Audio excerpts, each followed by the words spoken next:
This is the On to Mark Wrestling Podcast. Kick back and hang with your hosts, Kayode, Lewis, and Joel. Let's mark out. Damn. Woo. We got some stuff to talk about on this episode 100 of the On the Mark Wrestling Podcast. Listen, I'm your boy Kayode, joined by none other than Lewis, the administrator, back on the set, and Joel, the hater. Fellas, we are back in a big way. We are celebrating the 100th episode. Give it up for us. Give it up for us. All right, give it up for us, number one. Fellas, I missed you guys. It's nothing like a three-man booth. But, you know, things happen. We get called to duty, and then we got to take care of what we got to take care of. Fellas, welcome to the show. How y'all doing? I'm ecstatic, man. I'm ecstatic. I'm happy that the band is back together. This is, like Kayode say, our 100th episode. Ooh. Now, you know, I don't want to drag this on too much, but listeners, viewers, and all supporters, this is a big deal because when Kayode and I started this a couple of years ago, man, it's been some years now, but we were. Well, at least I was using some rinky-dink audio equipment. I mean, my shit ain't really state of the art, but you know, we've come a long way. Basically, we came a long way, baby. Yeah, you know, and then we recruited one of my good homies, Joel. So you know, we're the Holy Trinity, the 3-man band, and we here, man. I'm blessed, and I just want to say thank you to everyone who has kept us motivated to continue doing this. Yes, sir. And Joel, the newest edition, you've given so much to the platform. You've done a lot here, man. People love you. What you got to say about the 100th, man? Man, I appreciate the kind words. For me, you know, it's not 100 episodes that I've been on the pod, but I've been a listener since day one, I would say. That's true. And I was a sporadic guest every now and then ever since I've been on the pod, I feel like we've hit a new momentum. So it's great to be here for the 100th episode and celebrate with you guys, man. You know, I got to add, after I'm going to piggyback on Joel real quick.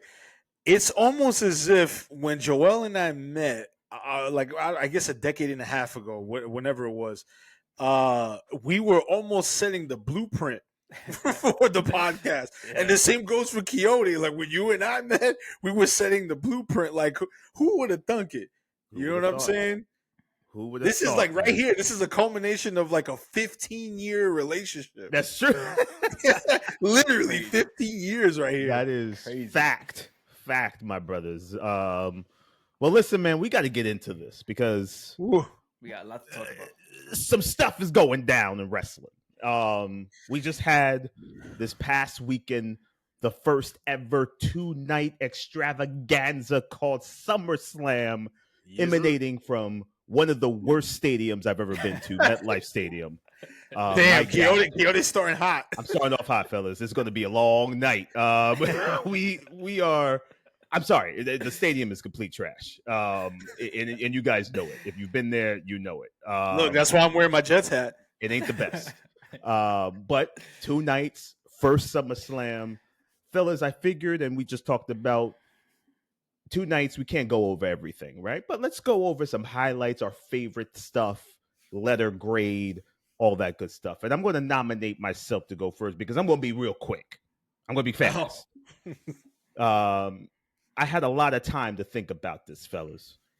And SummerSlam, to me, didn't hit until the last 10 minutes of each main event. The last 10 minutes of each main event.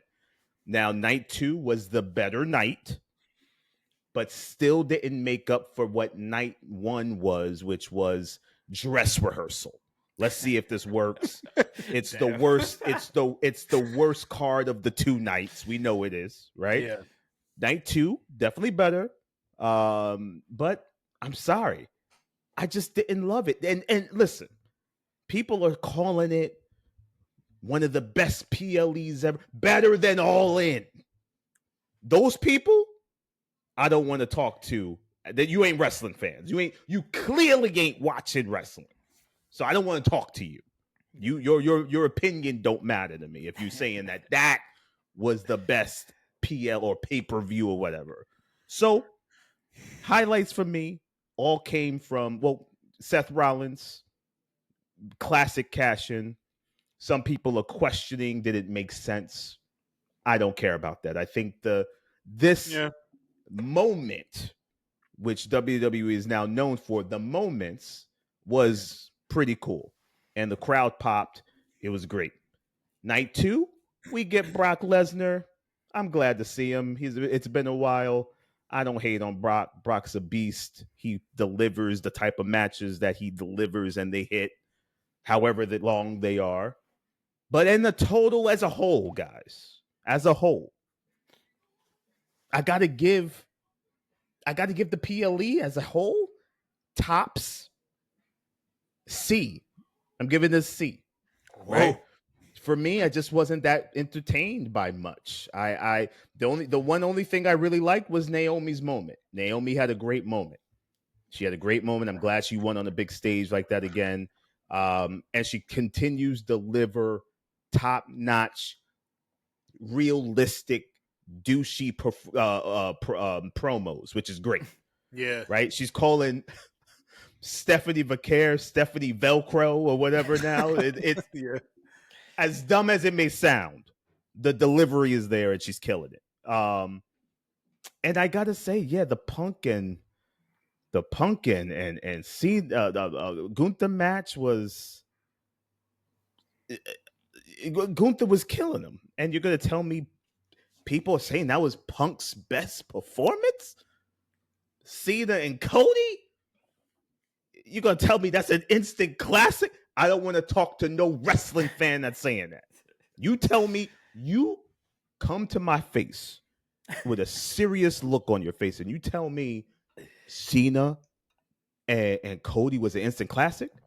You clearly started watching wrestling in 2024. That I don't want to hear you. Your opinion doesn't matter. You don't even know who Macho Man is. I bet you can't name me the main event at WrestleMania 1. Like, I don't want to hear you.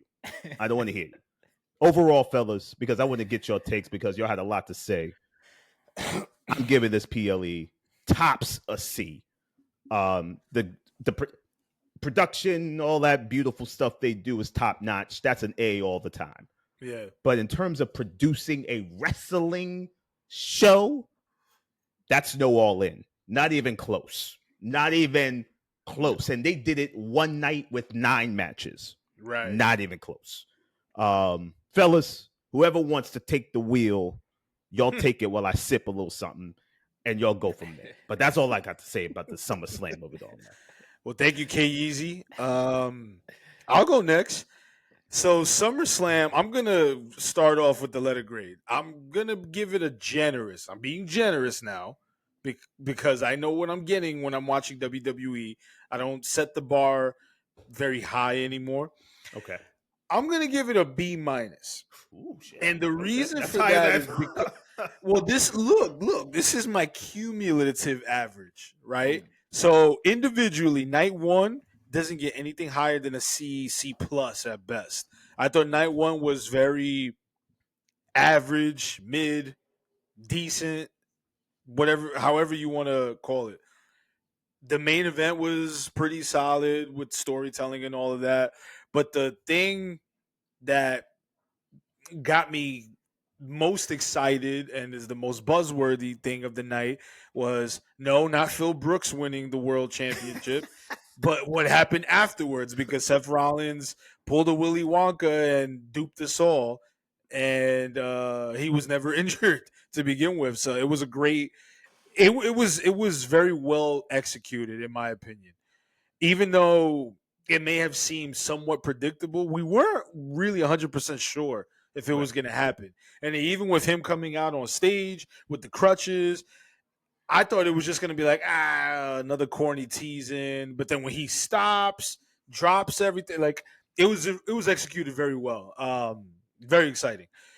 But the overall night one was just Night two was significantly more entertaining. The TLC match was a very fun match. Had some really good spots. Shout out to Candice LeRae for taking that ladder bump like a champ. My goodness. I really hope she's okay, man. Like I legitimately hope she's all right. But yeah, the main event was an entertaining match, but it was far from what people are calling an instant classic. Like, come on. Like, I even came across some clips and comments of people saying that, man, Cena he was really dialed in. Like, he looked like the old Cena. I'm like, okay, so terrible selling is the old Cena, and terrible selling is what makes up an instant classic performance. Again, like you said, Kayode, if you're saying that match is an instant classic, it's a 5-star match, it's one of Cena's top 3 matches of all time, then you clearly have not been watching wrestling for that long. Because there's no way. There's just no fucking way. Even when John Cena was in his prime, he was never a great worker, so to speak. You know what I'm saying? Cena had the benefit of working with. He had awesome dance partners. You can go down a whole list: Undertaker, HBK, Triple H, CM Punk, blah blah blah blah blah blah. And he just had Cena just has presence in the ring. You know what I'm saying? Like he's what you want as a big time main event performer. But he still looks sloppy to me. You know, he doesn't really sell well. He looks sluggish. I don't know. But in any case, the big moment, which crazy enough overshadowed Cody winning the title back, was Brock Lesnar's return. Yeah. That was truly shocking because not even us on the podcast, Brock Lesnar didn't even come out of our mouths when we were thinking about, possible returns and all of that. Because naturally, everyone's mind gravitated towards Dwayne coming back. There's a possibility, blah, blah, blah. But because of Brock Lesnar's name and the Janelle Grant lawsuit and everything like that, it didn't really cross my mind. So when I heard his music, like I had the same reaction of everyone else's reactions that are going viral with the, oh my God, what the fuck? That was me at home. And I love Brock Lesnar. I'm a Brock Lesnar guy. I'm not in any way, shape, or form condoning whatever he was accused of, but he may have had his name cleared. I don't work for WWE legal. I don't, that's not my lane. I'm just giving a perspective from what I'm seeing on TV. I'm not going to jump to conclusions saying that he did this, that, and the third, but from what I'm seeing on my television screen is a star. Like Brock Lesnar is one of the GOATs. He is a star. Like he didn't even have to say anything. Like he just exudes that electricity, that I guess charisma, right? Because he's not even the best talker, but Brock Lesnar just has it. There's very few performers that just have it. He has a commanding in that capacity, you know what I'm saying? Yeah. But in any case, I think night 2 outperformed night 1. I'd give that like maybe a B-. But overall, I would give it a B-. If I wasn't being so generous, probably a C+. I think you're gonna get what you're gonna get with WWE, in the opening vignette from night 1 with the Drewski. Actually, both nights when Drewski was doing that whole opening package, it was really prioritizing and focusing on the moments. So that's what you're getting with WWE now. You're not really getting great matches, but you're getting memorable viral moments. And that's all I gotta say about SummerSlam. I was long, but I'm gonna pass it on to Joel. Yeah, man. Joe, where you at with it, man? It's funny. I think I'm right in between both of you guys, so I would give it a C+. I think. Like you guys both said, night 2 definitely was better than night 1. Night one, I really didn't like any of the matches besides CM Punk and Gunther. I actually really enjoyed that match. I don't think it was CM Punk's best match since he's been back in WWE, but I think it was a really good old school style, like babyface versus big brooding heel. It was cool to see Gunther bleed, and that was like his weak point. His weakness was him seeing his own blood. Like I like that story that they told. It was a really cool story, and that's one thing I will give CM Punk. I'm not the biggest CM Punk fan anymore, but he's still one of the best when it comes to telling an in-ring story, and I think they accomplished what they wanted to in that match there.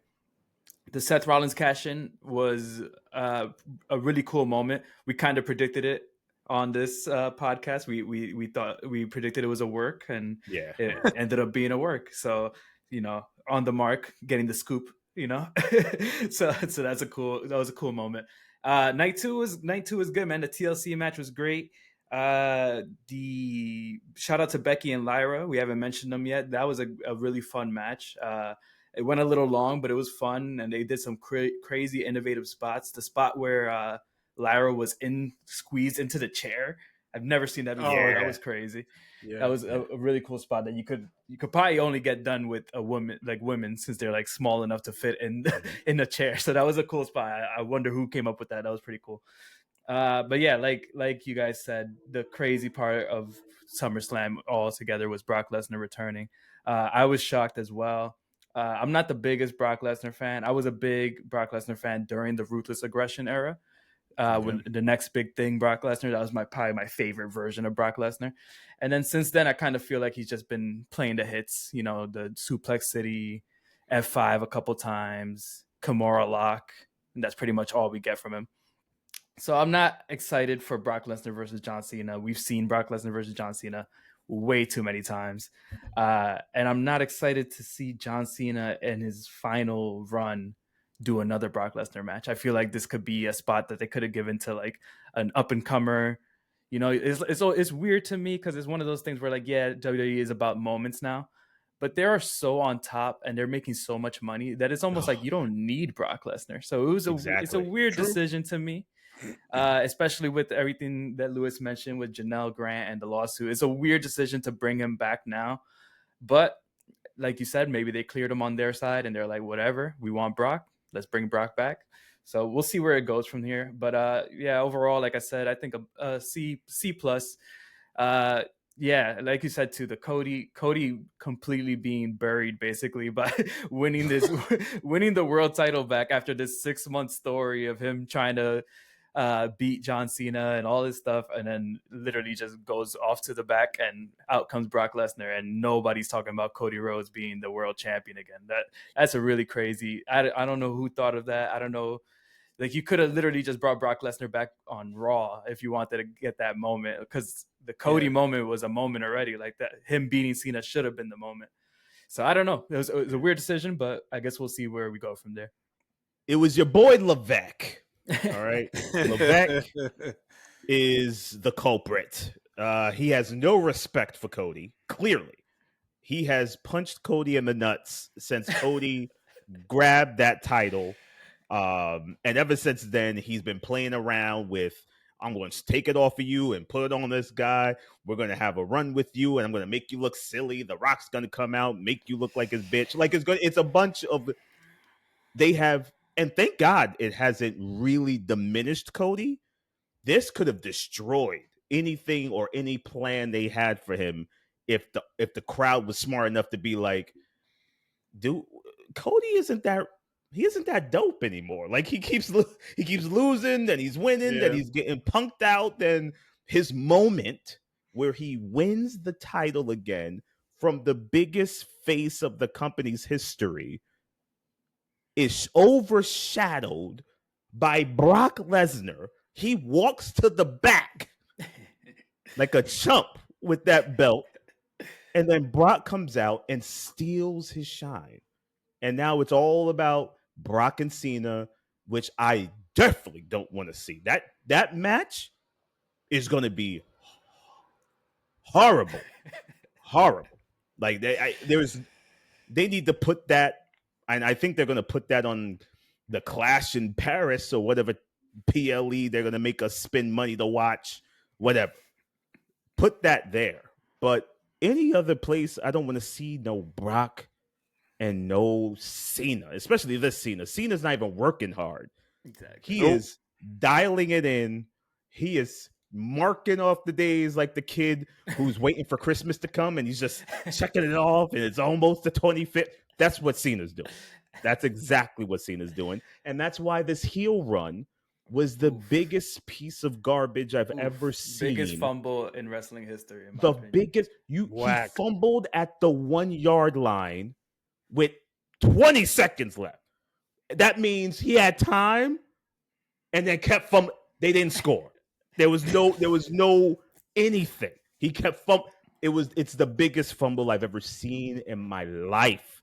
Yeah. And that's why they turned him so quick the night before SummerSlam night 1. Crazy.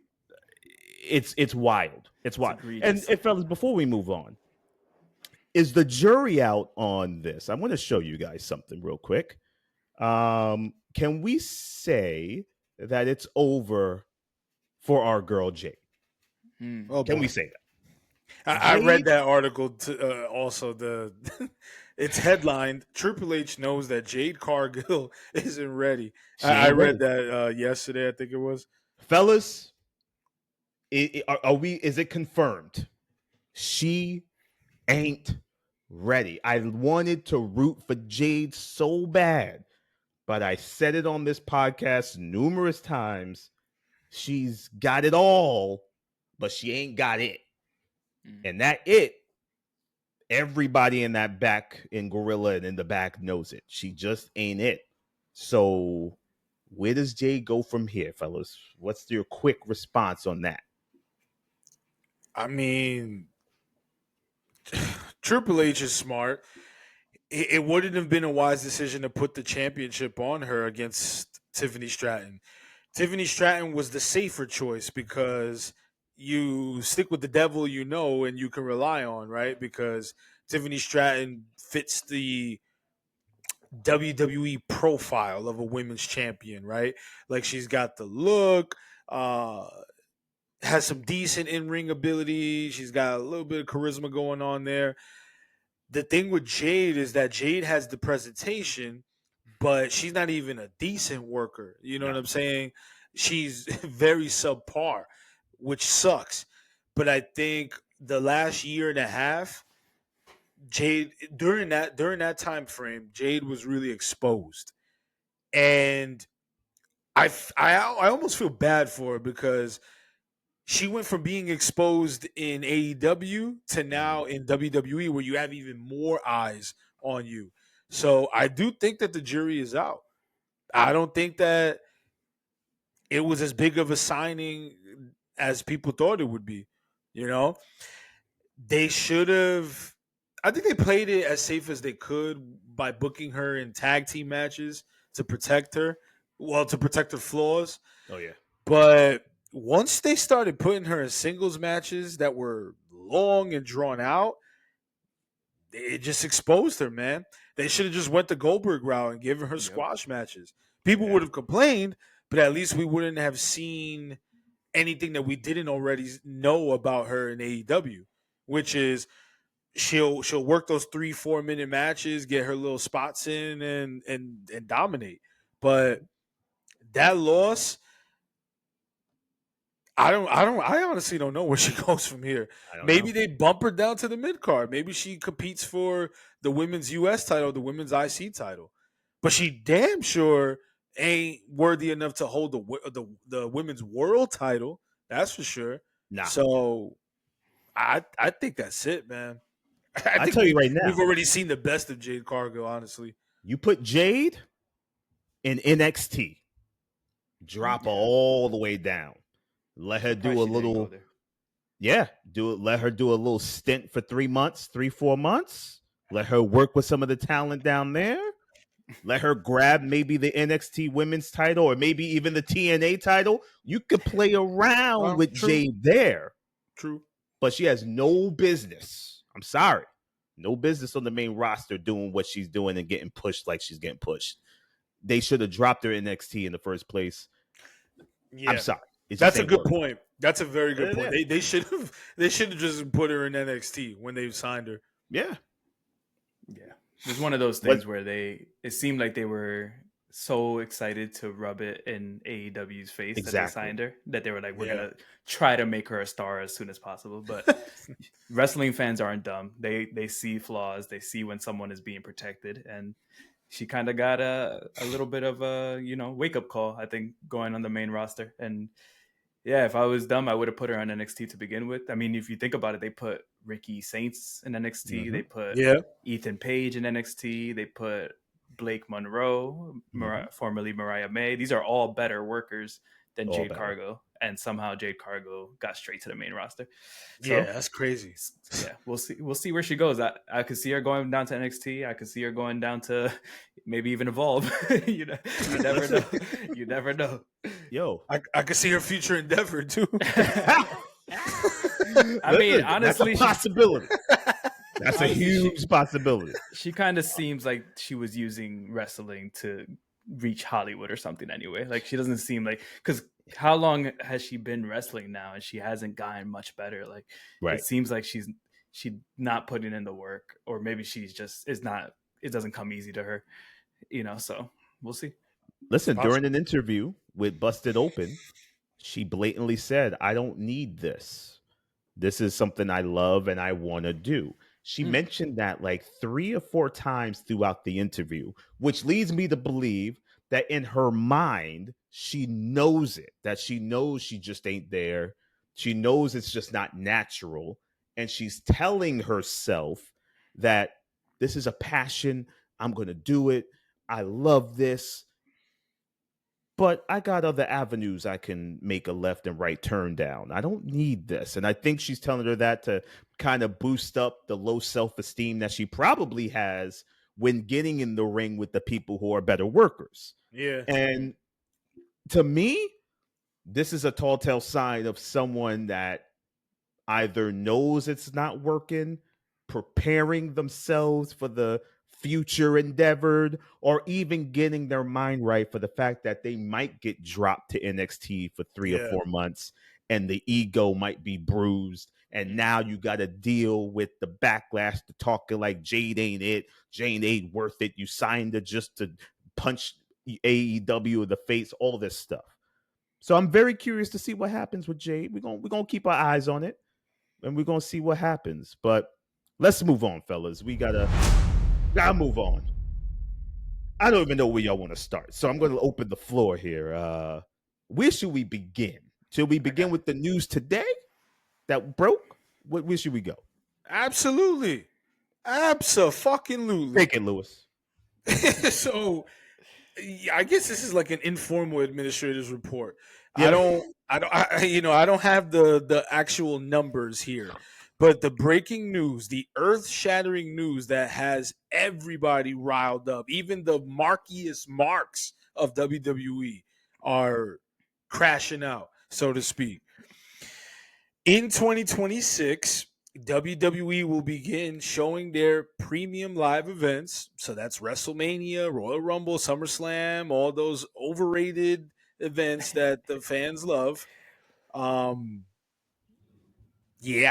It's moving to ESPN's streaming service. So ESPN paid a shit ton of money for this package. They paid over $300 million to WWE. This is a 5-year deal.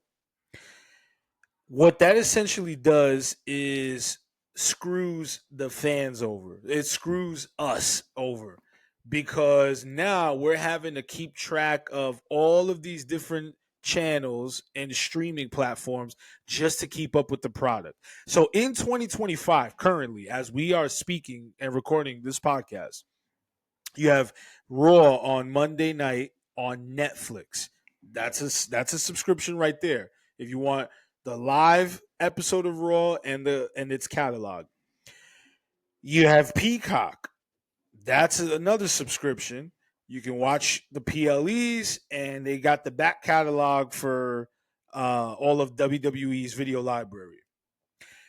You have SmackDown, which airs on USA Network. That is a cable package. So you need to have a cable subscription because that's traditional cable. You got NXT, which is on CW. Luckily, that's broadcast television, so that's free, right? But that's 4 different platforms currently in 2025 that us fans need to that we need to catch up with everything that's happening with WWE, minus social media, right? So when you turn to page 2026, it's going to be very convoluted because we're still learning more and more about the specifics and the details about this deal. Because some people are saying that you can only watch non-WrestleMania, SummerSlam, Royal Rumble, like any PLE outside of the big 4 or 5. You can watch that as long as you have an ESPN cable subscription. But then I'm also reading that if you have the ESPN Plus bundle, like with Disney Plus and all that, you can still access the PLEs. But then, like in my mind, I'm like, okay, so then where's the video library going to live at? Is it going to still be on Peacock? Because I think I read that somewhere too, that the video archives, like if you want to go back and watch shit from the 80s, the 90s, ECW, like that's still going to be on Peacock. But overall, if you want to do the ESPN thing with the Disney Plus bundle package, that's going to cost you $29.99 for only the first 12 months. And someone had mentioned online that you can only watch the PLEs if you have an ESPN cable subscription and you log into ESPN Plus or whatever it's going to be called. Oh, man. Again, we're still learning. This news just broke out today, and we'll find out more information. But all I can say is this is wild, and it's unacceptable. You were already starting to alienate WWE fans, loyal WWE consumers and customers, by skyrocketing your ticket prices for live events. Now you pull this shit where we have to subscribe to like 3 or 4 different things just to watch the product that we love and invest in. This is outrageous. Now, all you motherfucking WWE marks and lovers, now do you miss the WWE Network? Now do you take WWE Network? You took WWE Network for granted. Yeah. I was one of the biggest supporters of WWE Network when everybody was shitting on it. Same. I just loved that it was affordable and you had everything in one hub. Once the shit went to Peacock, I was like, fuck, man. Yeah. It was nuts. Now, is there a chance we get that network back, or it just doesn't make any sense for them to even do that anymore? Nah, man. Man. They're making so much money, dude. Yeah, they're making so much money. It's crazy. They're making $325 million a year with this ESPN deal. I think that's double what they were making off Peacock or something like that. Yes. So it's crazy right there. They're still shopping the archive, like Lewis mentioned. So that's going to go on some other platform. And they still have the NXT PLEs to shop as well, because that's not included in this ESPN. Yes. So they're gonna. Wait, NXT is not included in this. NXT PLEs are not included in this ESPN deal. It's only WWE PLEs.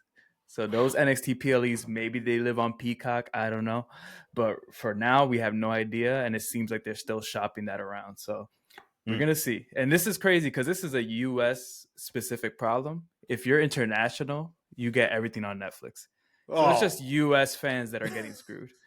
International fans get Raw, SmackDown, NXT, and all the PLEs, and an archive, I believe, all on Netflix.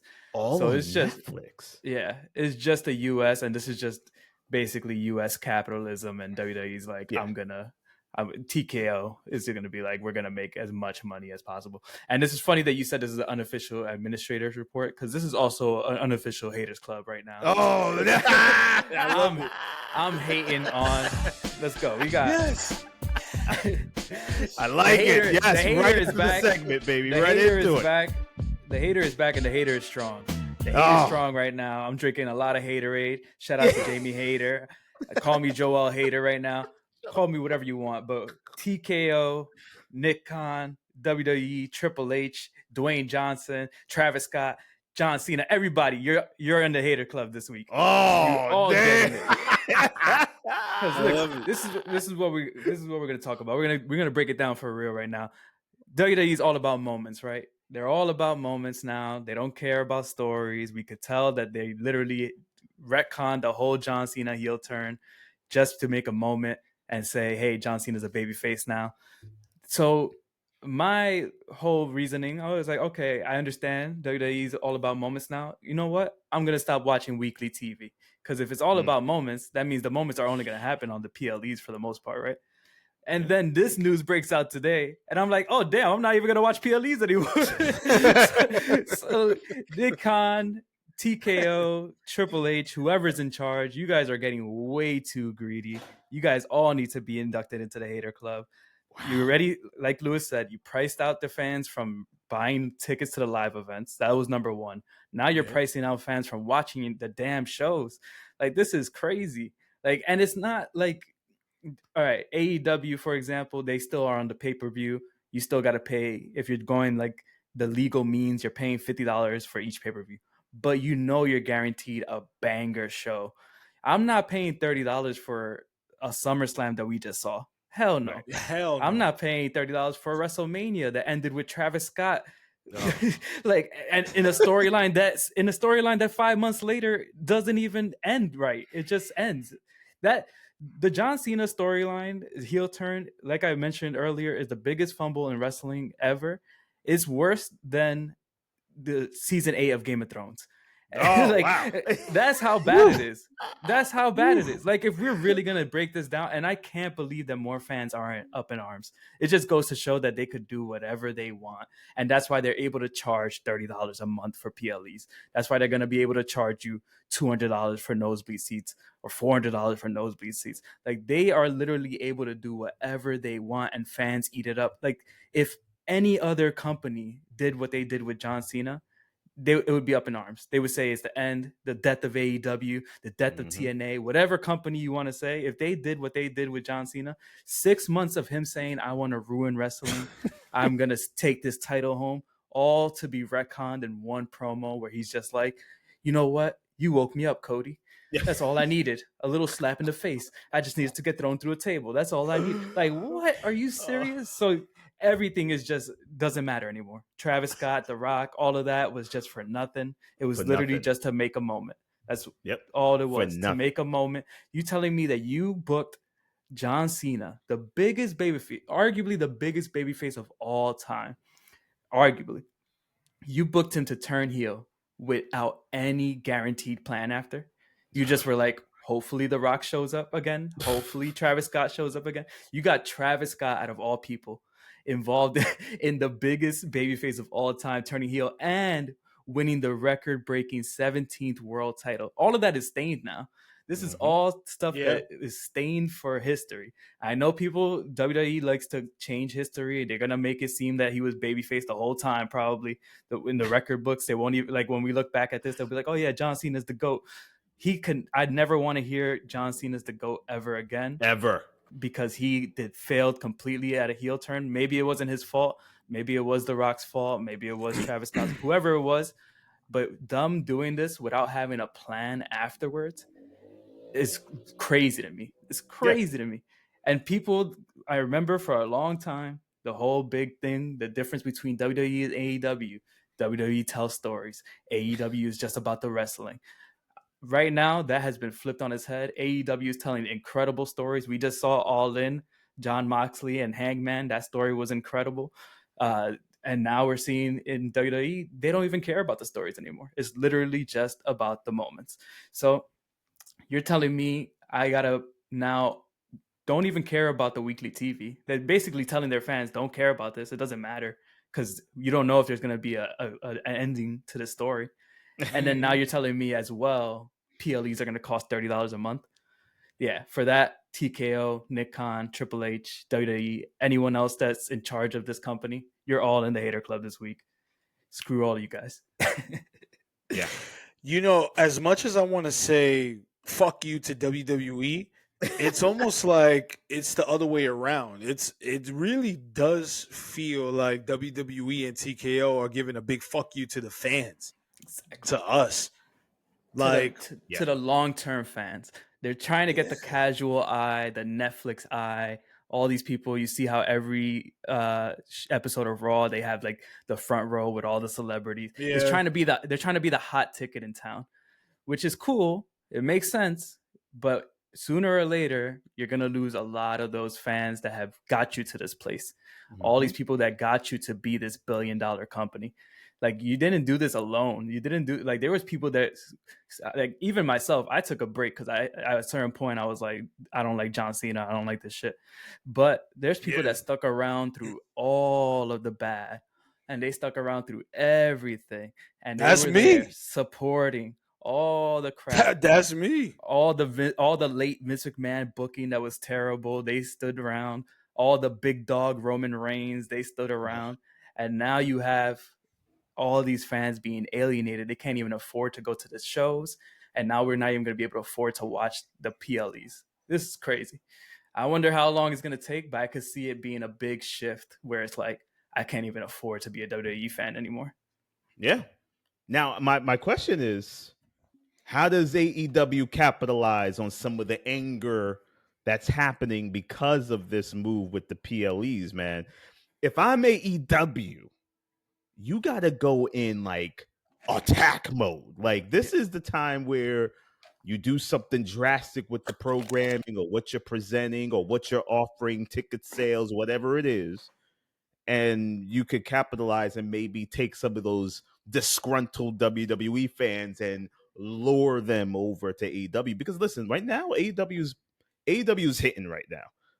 They're doing everything that they need to do to keep storylines pretty fresh. Matches are always solid. Star power is there. The venues, they have now consciously made the decision to go to venues that look good on camera according to their ticket sales. Right now they're good. They're in a good spot. But now we got to see some major elevation or some leveling up from AEW to counter all this. Now listen, you're going to get people who are going to go to WWE no matter what.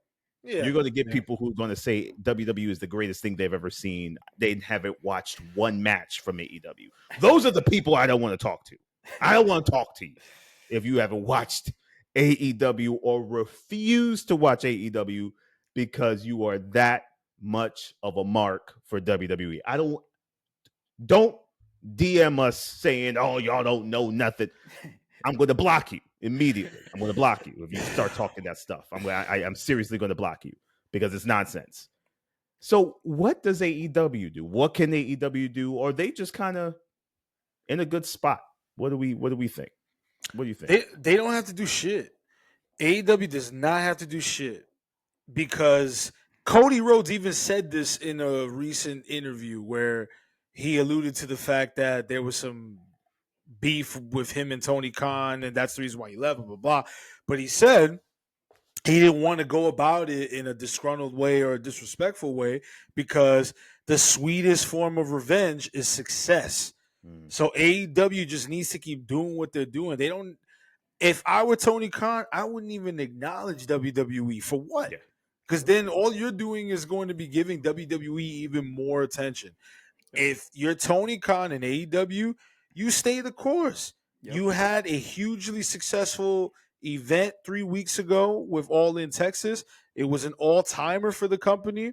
I really, truly feel like it's going to end up being one of the top 3 to top 5 pay-per-views that they've ever put on. They've got some great star power and character work from Tony Storm, Swerve Strickland. Will Ospreay's injured, but, Will Ospreay is a big star. They're doing a lot of things right. They're doing more things right than wrong. They're in a better spot than what they were a year or a year and a half ago. So just keep doing that because I tuned into Dynamite today and it really felt like a breath of fresh air. Yeah. It really did. It was nice to see another wrestling product that not only prioritized the in-ring action, but they prioritized like all the little things, right? The backstage segments, and they didn't prioritize the moments so much.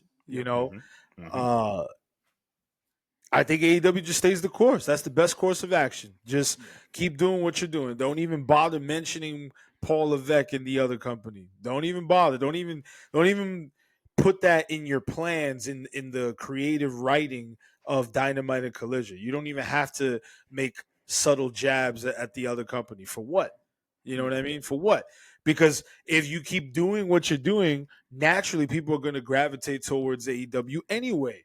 Because yes, AEW is on cable television, but they're also on HBO Max. So, you can purchase the pay-per-view or whatever, but it's still a fresh product, because if the AEW comes to your town, it's a fresh alternative and it's affordable. Right. That's the most important thing. AEW is affordable. You can get a good seat at an AEW show for less than $100. Hell, you can even drop like $50, $60 and still get a good seat. So that's important. That is extremely important. Do not underestimate the value of the dollar, so to speak, right? Don't underestimate that shit, because that goes a long way. Yeah. How about you, Joe? What you think? Yeah, I agree with Lou. I think stay the course. I would say, if anything, highlight the things that make you like good right now. Like highlight the fact, like Lewis said, that it's affordable. Like if I was them, I would say, you're getting the best bang for your buck when you come to an AEW show. You're gonna have a good time. Like highlight the fact that like the crowd is like a rock concert every time you're at an AEW show. Highlight that you're gonna get at least one banger. Like no matter what, it's a Dynamite, a Collision, no matter what, you're gonna get at least one. More than likely, you're gonna get 2 or 3 banger matches, but you're gonna get at least one incredible match every time you go to AEW show. Highlight that. If I was dumb, maybe one thing they could do is, hey, hit up HBO, hit up Max, and be like, hey, WWE, you see, $325 million for PLEs. What can you do for me? That's true. See if you could get those pay-per-views on that streaming service for the included price of HBO Max already, and show wrestling fans like, hey, you want a cheap way to watch pay-per-views? We have it here for the included price of HBO Max. Basically become the new version of Peacock, but just for AEW. If they could do that, I don't know if the money's right, if Tony Khan has to negotiate a little bit, because I know they get a lot of pay-per-view buys, so it might be like it might be like give or take. I don't know which one would be better for the business, but if they could do something like that and highlight, hey, if you have HBO Max, you get everything. Shit, they might end up taking a lot of fans right there. And like Lewis said, just stay the course, highlight what you're doing, and make sure that like you don't fall into the trap of being like shitting on WWE or saying something about Paul Levesque or saying something about Brock Lesnar. Like, don't fall into any of that trap. Just stay the course, because so far it's been a really good, I would say, year for AEW. At least since January. It's just been great shows, great pay-per-views, thorough storylines going throughout the shows. Even I mentioned it a couple of weeks back, but I've been watching Collision and making an appointment viewing now, because Collision has been really freaking good. Last week we had Kyle Fletcher and Dustin Rhodes put on an incredible street fight for the TNT title on Collision, and that was a banger pay-per-view, pay-per-view worthy match, and they gave it away for free on TV. So just keep doing that, highlight these matches, and I think they'll be slowly gaining that traction. For sure. Yeah. I listen. All good points, fellas. We're in a very interesting age of wrestling. God knows what we're gonna read in the next couple of weeks in terms of where the catalog goes, where NXT pay-per-views live, what new programming they're gonna start producing for ESPN. Like, it's wild. And WWE is trying to capitalize on every single investment. And listen, as a corporation, I get it. Yes, Can't blame them. They're making money. you're hot right now. It ain't going to be like this forever. Let's get what we can right now. I get it.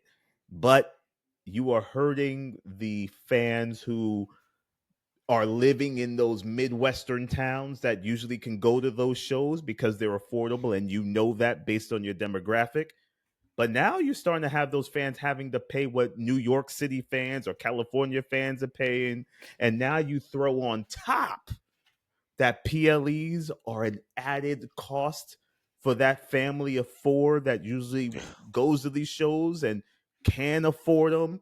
But now you're telling that same family who's loyal, 3 kids, buying merch on a very slim budget, that I gotta now pay extra.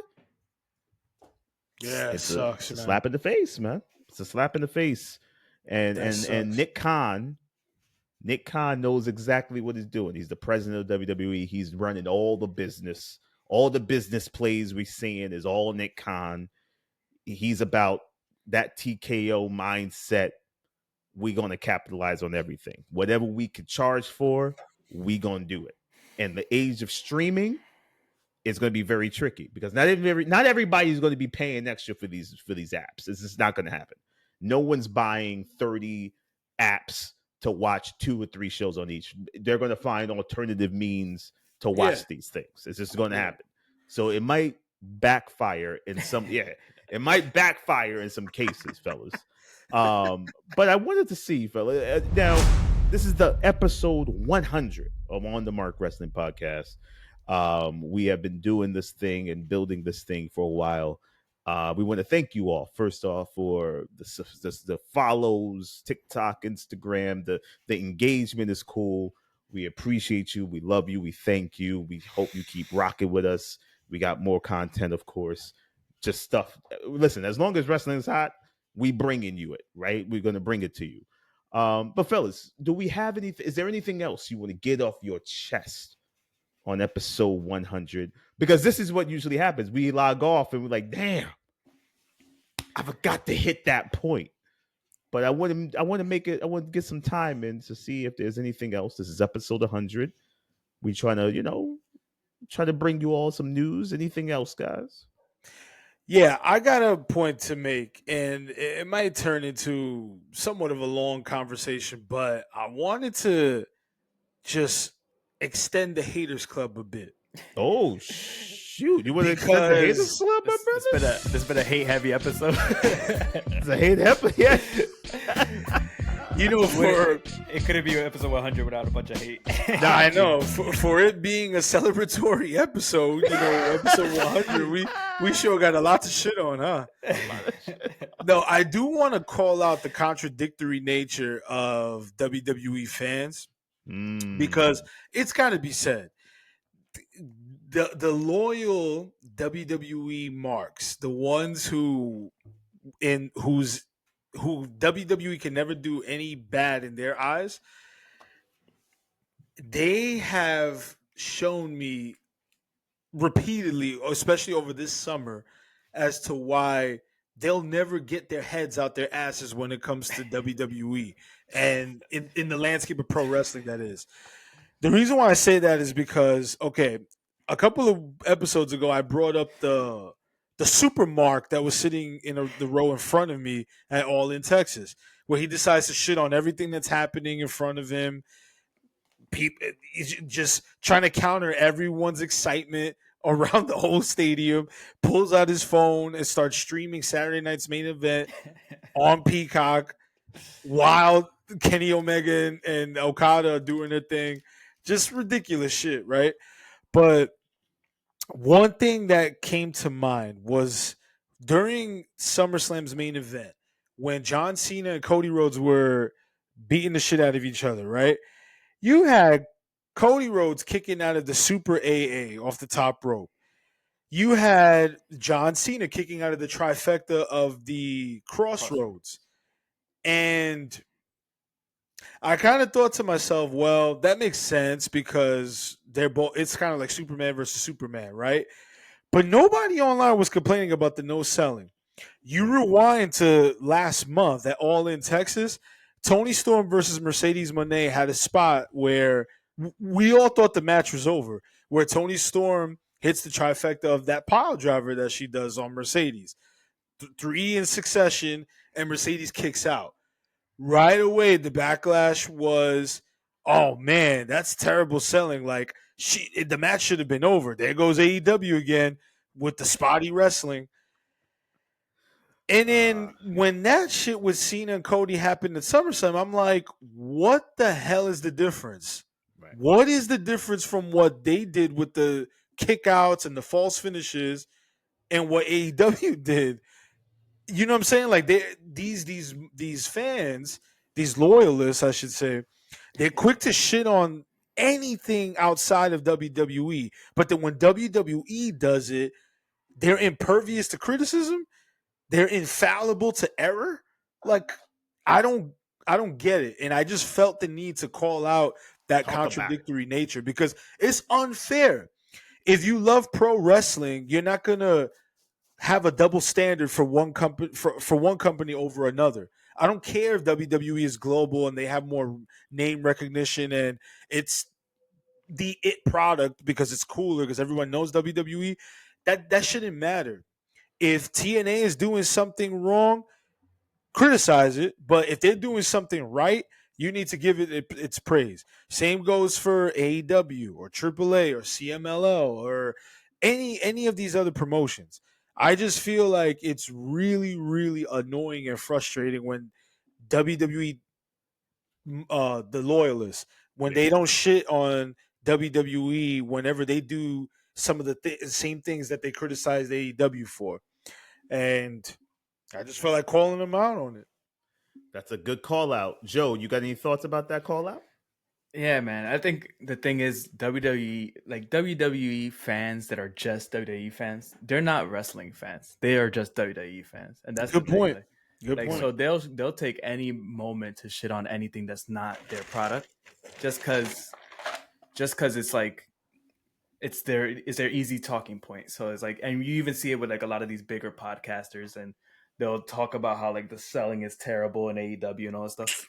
Meanwhile, it's the same, like you said, it's the same exact thing in the Cody Rhodes John Cena match. You see the triple crossroads, you see the super AA off the top rope, and still it's okay for them to kick out. But it's always a double standard when it comes to WWE fans because there's like you could point to so many different like things. I remember like for a big talking point was the fact that Athena was in ROH, and why isn't Athena in AEW? Why isn't Athena in AEW? Now she's in AEW, and nobody is saying anything about Athena anymore.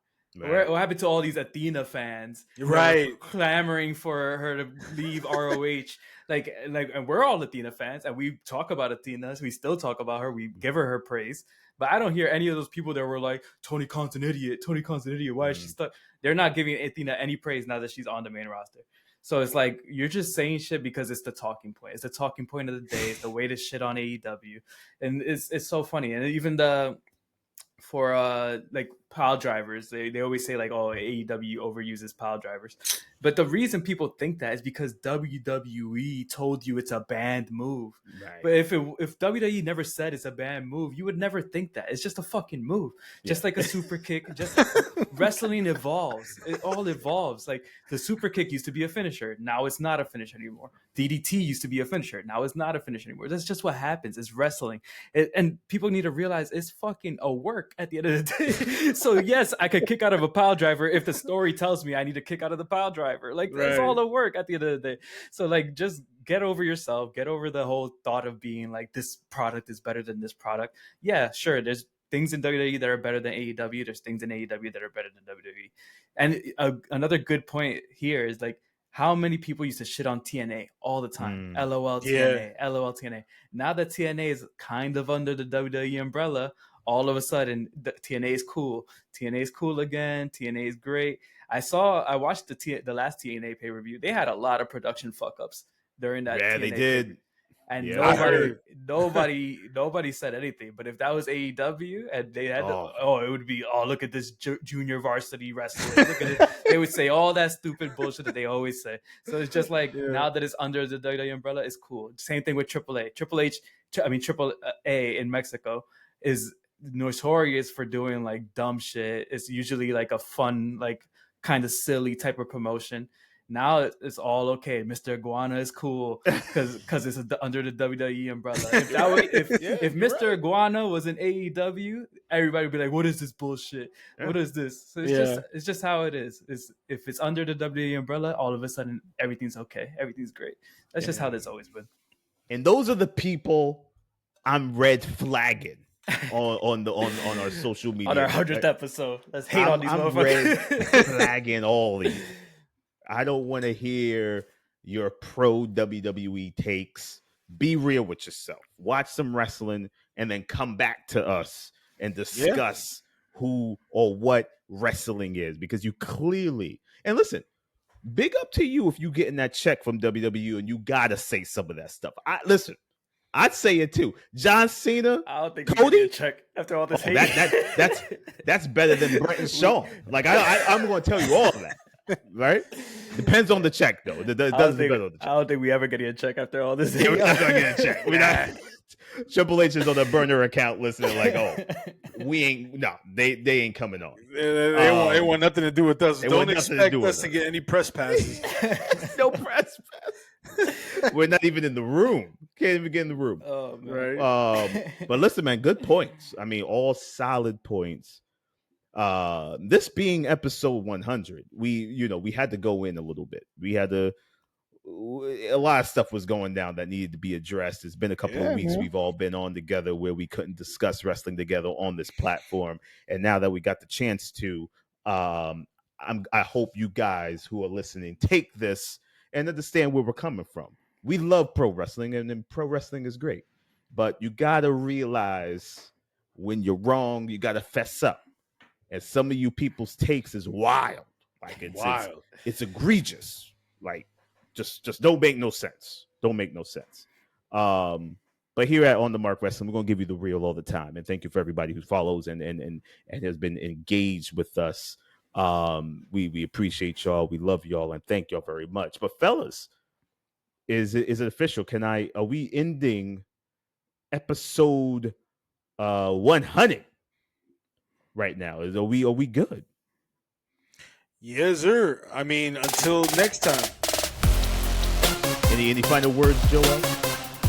Yeah, it was a hate-filled episode, but remember, rule number one of the Hater Club is we hate because we just want better. That's all we want. That's all we ask for. Better. And I just want logical booking decisions out of my storylines. That's all I ask for. Just give me logic. That's all I ask for. Logical, bro. That's all I want. Yeah, logical. It just needs to make sense. Yeah, and WWE, that's the one area they've been like slacking. They just don't care. The logical. What does this make sense? No, but we're gonna do it anyway because no one's gonna notice and no one's gonna call us out about it because we're WWE and we're making so much money that it's impossible to call us out. What do you like? It's ridiculous how much money they're making. So good for them. It's crazy. It's wild. It's crazy. But listen, y'all. Thank y'all for joining on episode 100 of On the Mark Wrestling Podcast. 100. Give it up for us, yo. Think of ourselves. The work we put in, the work we've been doing. It's only the beginning. But thank y'all for joining us on episode 100. Keep it locked in with us. Instagram, Facebook, YouTube, all that good stuff. This is On the Mark Wrestling Podcast. I'm your boy Kayode, joined by Lewis and the hater himself, Joel, who is back. I can feel your anger. It makes you stronger. Force. Yes, the force, my friend. But thank y'all. Until next time for episode 101. Now we're starting it all over again. Triple digits, baby. Triple digits, baby. 101, y'all. Peace. You have just listened to the On the Mark Wrestling Podcast, a scriptly adapted production. Follow us on Instagram, Facebook, TikTok, and YouTube at On the Mark Wrestling. And email us on onthemarkpodcast@gmail.com.